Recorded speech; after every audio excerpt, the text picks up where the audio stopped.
Hello, everybody. How are you? Welcome to the Passion Project. It's your boy AceBoogy really does it. This video's checking in. I said I was going to do this every 5 weeks. Since the last one, which was the first one, it has been 2 months.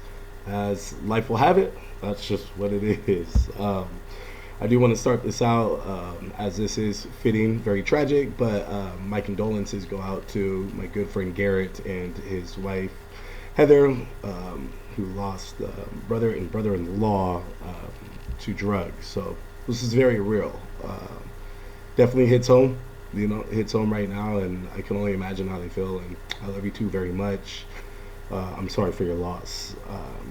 And to anybody else that's out there struggling with drugs and alcohol and addiction, that's how it ends. That's how it ends. You don't win that. Life does not get better. Life does not go on. That's just what it is, So you gotta dig deep inside of yourself to find the strength you need to beat it, because there is only one way. Like you don't have options, and I know this from going through it and being an addict myself. So again, sorry for your losses. I love you guys. Contact me. Moving on. I am 136 days clean and sober. And when I got out of treatment, I devised a crisis plan. It's like a whole binder. It has all kinds of information, it has all kinds of numbers and things like that. And when I got out, I did reach out to a bunch of people for an emergency support team and just a support team. My emergency support team were people that could physically remove me from a situation if I were to ever be in one. And then my support team was there for any kind of support if I needed to call and reach out and just talk or just be heard. I asked everybody on these lists to kind of just be there for me for 120 days.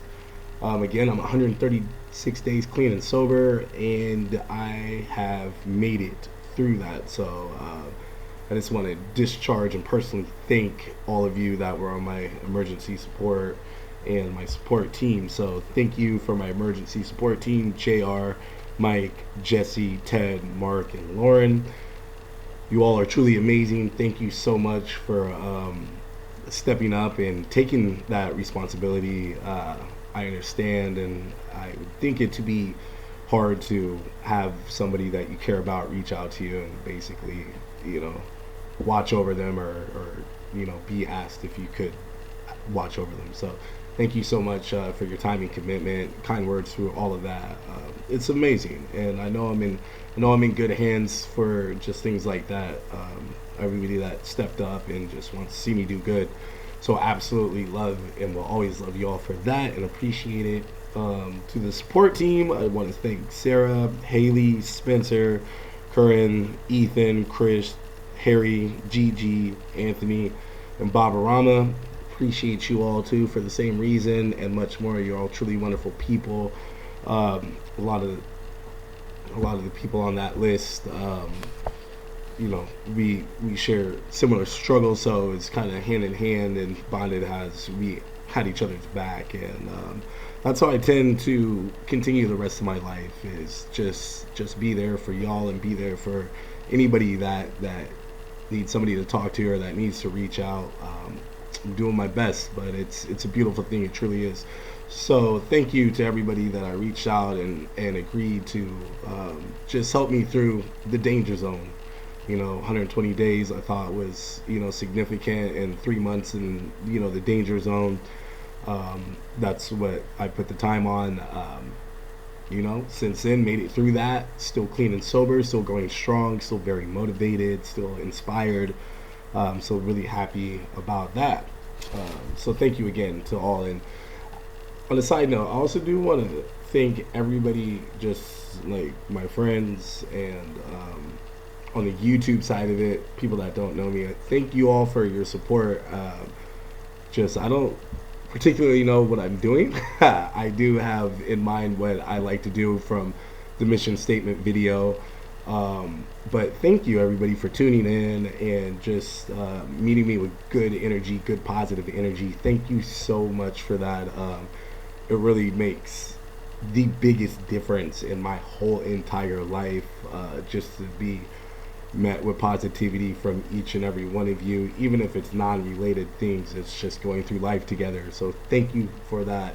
I wake up happy every single day. So thank you all for that. Pat yourself on the back as notifications come up. So for the check-in, moving on, we'll start with the physicals. Like doing very good in the gym every day. Was not there in December because of the holidays, but back at it. Have been still losing weight, not trying to dip much below 230. Now we're into sculpting and toning, as that is a part of my recovery rehabilitation, and I physically feel great, and I have for this whole time that I've been clean and sober. It's just been truly amazing. Just so funny that I made this video. So went and had an EKG and talked with my cardiologist hours ago. First question that was asked of me by the nurse practitioner was, when was the last time you did cocaine? And I was proud to say like about 140 days ago. So that was awesome. The visit was overall good. Still need a better look at my heart to see if it's making improvements, as last time they looked at my heart I was in heart failure. So been taking my meds every day for months. Have remained abstinent from cocaine and alcohol, exercise, and still loosely on the keto diet. So I think everything should be all good. Again, I feel great. So that's gonna be something to look forward to. So thank you to my medical team as well. Healthy living. It's funny because it's like life after using is like, it's difficult. It's all the things, right? But for me, life after using has been pretty autopilot. And this is not a bad thing, but I'm definitely find myself constantly going through life just waiting and thinking of the next move. It's really peculiar, a matter of fact. A lot of it, I think, is from excitement, that I'm excited about the future and the way the future is going. At the same time, it's also very scary, because it's just like, how long is this gonna last? Like, do I have the stamina to continue this? And we're not talking about the sobriety part, but we're just talking about going through life in new light, how it should be in your natural state of mind. Things like that come up, but it's been grand. I mean, I feel like I want to continue to eat the way I do. The gym makes me feel really good. I've been such a shitty friend to everybody through my isolation, and I've talked to more of my friends and family than I have in years, and it's beautiful, and I would love to continue to do that for the rest of my life. So it's good. It's very good, but it's also tough. I'm still struggling with time management. Never knew how to manage my time, and then time was never an issue when you're using, because you always made the time to use but never had the time to do anything but use. So now being clean and sober and then not knowing it before using, there's just not enough hours in the day, and still cleaning up big messes, which in that part is going pretty well. Definitely a lot of closures. I would say a lot of wins, but still a gigantic mountain to climb. But I'm content right now. I do feel like I can work harder, but at the same time, it's only because I want results, and it may not be conducive to my schedule. Again, it's going to come back to this one day at a time, and God, it's so hard to take it at that pace, especially when you're highly motivated or inspired. You just kind of want to skip the steps or skip the days and get right to where you want to be. But it takes work, and you have to experience that time. I totally get it, but it's kind of the conflict right there. So how I'm feeling overall, I feel great. Every day is different, but generally at the end of every day, I feel fantastic. I have so my insurance changed, and which is horrible because I'm currently well, the insurance, my new insurance, I believe it to be good. It's only been a couple of weeks, but I have no therapist, no psychiatrist. I'm not on my mood stabilizers or antipsychotics with Latuda. Um, and so I'm just kind of naked out here, and I'm just left to my own brain, which is always a dangerous place. I mean, it's a big reason why I, you know, got into, you know, not originally drugs and alcohol, but you know, through the really heavy stuff and going through some heavy things and almost losing my life. You know, that was all driven by up here. But I've been doing very well. Again, with the support team and just living clean and sober. I feel like being clean and sober, I'm better for it. I'm able to fight the demons and the voices in my head. And I do have hallucinations from time to time, which are back now that the Latuda is absolutely out of my system. But I feel like I'm mentally stronger, definitely. But a big thing is it's just support that I get from everybody, coworkers, friends, family, strangers, just loving it. I did cut my hair. A lot of you know. For those that don't, you still have dreadlocks. I'm not going to take the cap off for you, but nothing under there. And that was important. That's something I wanted to do in treatment because your hair does carry memory, does carry toxins and things like that. I'd grown my hair for 11 to 12 years since the last time I cut it. And it was something I wanted to do in treatment, but I didn't do it in treatment because I wanted it to be part of my rebirth, coming back to society and coming back to the world as clean and sober. You know, generally when we're born, we have no hair or a little bit of hair on our head, so I thought it would be symbolic, but I didn't end up doing it because the homegirl, Haley, what's up, girl? I bleached my hair, and so she did a really good job. So you know, that was just kind of aesthetics, you know. But it still stayed with me. I wanted to follow through with it, and you know, solidify the fact that this is the new, not the it's the new me, but it's the me that I should have been before drugs and alcohol. And to really make it, to really cement it was, you know, to cut off, you know, my hair. I do believe image-wise, people look at me different, or you know, how serious they're going to take me or not. You know, it is a lot based on appearance. It's the first thing we see. So cut my hair, which was really hard for me to do. Literally before actually cutting it, it took me an hour to actually do it because I was like, what am I doing? I kind of identified with my hair. Sounds kind of corny, but it's true. These are the things that some of us, we go through. We all have our little vices and things about us. But, you know, and I always felt comfortable having a lot of hair on my head because I felt like I could hide behind it. So I developed an identity kind of with it. So it was very hard to depart from that. But did that. So some of though it's not all glamour and glit though with the mental.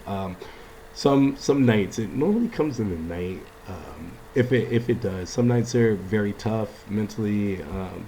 But I don't feel urge to like go use or even have a drink. But it's just tough to where like, you know, maybe a little bit of suicidal feelings come back, or you know, how I combat that though is, you know, sticking to my passions and continuing to reach out. So I generally will just reach out to people and just check up on how they're doing because that makes me feel better. And then once I hear, you know, if they're doing well or if they're not doing well, I just tend to forget, you know, or silence the thoughts and the things that are going in my head, and that really works. I would definitely urge anybody that's, you know, in this phase of their sobriety or going through this, you know, mental health issues, or you know, even if you're still using and you know you need to stop, definitely whatever passion or interest that you have, absolutely get into them. Even if you don't feel like doing them, just do them. Just do them. Get lost in them. Lose track of time. Just get in that. I mean, it's, you know, It's going to save your life. It's going to help you out. It's going to make you feel better, and it's going to guide you. It's going to get you to where you truly want to be. Because it's the best way to really get down to yourself, to the core, is doing your interests, your hobbies, your passions. You know what I'm saying? The things you absolutely love. The positive, clean stuff that you can't live without, or the stuff that you just want to know more about. Go after that. Keep that in your life. Definitely. So that's been helping me out a lot. I do have a wonderful lady in my life. She's amazing. So she's helped me through a lot of those kind of tougher nights. Through the daytime, I'm always pretty good. I'm a morning person, best in the morning. But overall, feeling great. Mentally, I feel like overall it's a success. I've been almost a month without Latuda, and I haven't killed myself yet. I haven't relapsed yet, and everything is going accordingly. So that's huge. I wouldn't be able to say that months ago. And I wouldn't know what to do with myself. So I believe that's very big. Work is crazy, as the condition of America is for the workforce. It's crazy. I'm steadily working 70 plus hours a week, 7 days a week, in some form, fashion, or capacity. And but I always say I do love what I do, and I love the people I work with. But it's not the hill I want to die on. It's not where I want to retire.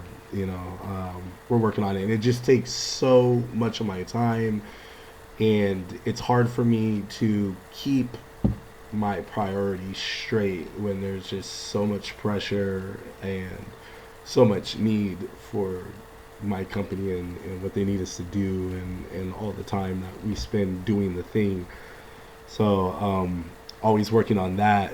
A lot of you I've talked to, you're just like, you already know what you need to do, and I know, but it's going to be 12 years in March, and I can make any excuse for it to stay there, but it's a work in progress, and I believe that time in the universe will align, and it will give me the path that I need to take to do what I need to do, so I can fulfill what I want for myself. What's next to come? But no, I mean, I have my destination, I have my goals. I want to continue doing the passion project, continue on my YouTube, want to continue on music. I do want to dive somehow deeper into helping people, maybe even going back to school. I was never a good student, but again, I think I'm better for it. I'm definitely a lot grown, being clean and sober. My mind is growing from probably when I was like 12 years old. I probably have a 12-year-old mind. But definitely, I would like to dive deeper into this, or like some nonprofits, volunteer work, based on just helping people with mental illness or addiction, as that will help me grow myself, and as I really get a joy out of this. Like really, that's why this playlist is part of the passion project. This is a passion of mine. After what I went through, I don't wish that upon anybody, and I know millions of people are dealing with this, and I know how easy it is to just shut down and shut the world off, and just be by yourself, and it's the worst feeling in the world. It's like not being able to breathe. It's like being suffocated, because that's exactly what's happening, and a lot of people don't beat it. A lot of people succumb to it. It's very tragic. It's very sad. So if I can help in any way make somebody's day, or hear them out, or give them some breath, then believe me, I'm going to do it, because we're all we have as a race. We don't have to like each other, but we got to help each other. We all need help. So anyways, that will conclude this video. That's the check-in, 136 days clean and sober. One thing before I forget, I've been attending meetings, finally. Big, huge success. God, I can't remember the name of the meetings, but it's an NA, and it's actually ran by a member that I went to treatment with, who's a great friend, Jake, and he does such a wonderful job. If anybody's interested in getting some meetings on over Zoom, they're 8:30 every Tuesday. Leave a comment, email, text me if you know me personally, and I will give you the information. It's amazing. Thank you, Jake. Keep doing your thing. You're awesome. But on that note, this is the check-in. a little longer video, but that's what the passion project's about.